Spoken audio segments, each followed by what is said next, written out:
hello' দোস্ত মই morning ৰাতিপুৱা জল্দি উঠিলোঁ উঠি পেলাই গা পা ধুই ফ্ৰেছ হ'লোঁ আৰু ফ্ৰেছ হোৱাৰ পিছত এতিয়া মই আমাৰ ল'ৰাটোক মই অকণমান দেখাই দিম সি শুই আছে আজি ব্লগটো ইমান ইয়াৰ পৰাই আৰম্ভ কৰিছোঁ এয়া চাওক সি শুই আছে দেখিছে ঠাণ্ডা এইটো এইটো এইটো এইটো এইটো দেখিছে এইটো চাওক এইটো এইটো চাওক এইটো এইটো চাওক এইটো এইটো এইটো এইটো দেখিছেনে নুঠে বদমাছ কৰি আছে স্কুল যাব লাগে আৰু স্কুললৈ ভাত খাব লাগে গা ধুব লাগে ওলাব লাগে তাৰ খবৰ নাই দেখিছে শুই আছে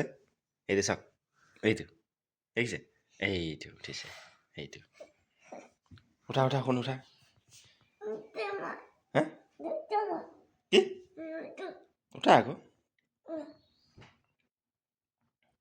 ফ্ৰেছ হ'ব লাগিব ভাত খুৱাব লাগিব জল্দি কৰা হেল্ল' দোস্ত আমাৰ ল'ৰা এয়া উঠি গ'ল ফ্ৰেছ হৈ গ'ল এতিয়া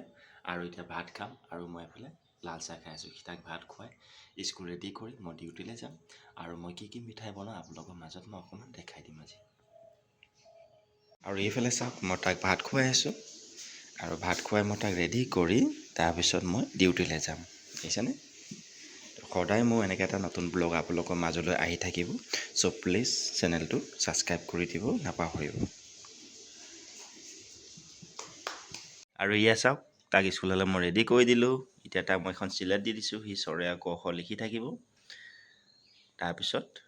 মই এতিয়া ডিউটিলৈ যাওঁ শুন হাই কৈ দিয়া ভালকৈ চোৱা